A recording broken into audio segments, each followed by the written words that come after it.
And that was like 1981. 1981. And we talked on the phone many months before we ever before met. we met in person. Because I remember saying to my friend who introduced us, I said, well, what does Ben look like? This is obviously before social media. And she said, well, you know, he looks like a Ben Walker. So I'm like, okay. And one of our sports editors came to me and said, listen, the person you normally have covering the dog show, she can't do it this year. Something came up. Would you like to do it? And I was like, well, it'd be a change, be something different. You know, I grew up in Maryland. We always had hounds, big backyard, lots of dogs. I was like, that'd be great. It'd be a nice little challenge, something kind of fun to do. I'd love to do that. I said, on one condition. I said, there's a lot of space and territory to cover. I need an excellent quote runner to help me get quotes and gather things so I can pick my own person. And she said, all right, you can pick anybody in the world. I said, I'm going to pick Ginger Lulu. So I'm like, really? Well, you got to prep for it. You got You to prep for it the way you would prep for covering a Super Bowl or covering a World Series. You got to know all your players. You know, you have to look at you have to, just like in dogs and other sports, there are stats. You have to look at who your top hounds are, who your top dogs are.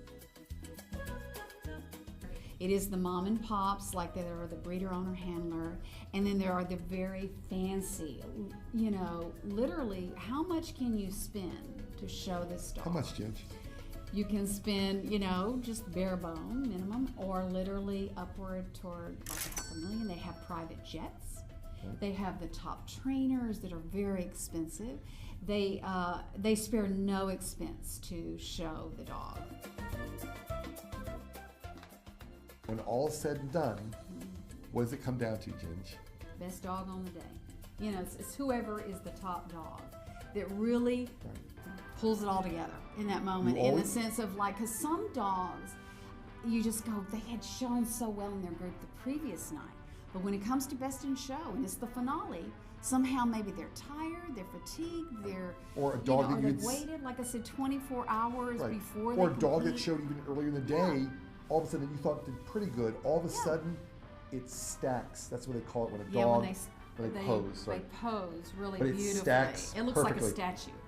It looks especially like, the greyhounds. It looks like the cover of the Greyhounds. Westminster program. It looks perfect. Yeah, and you'll look at it and you'll watch and you'll say, whoa. Dog on the day. It's like boom. I mean, bam.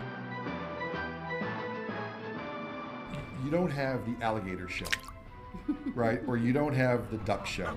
They do have a cat show. They do. They don't have the goat show. No, they don't. Dogs. I mean, It's all about dogs. Yeah.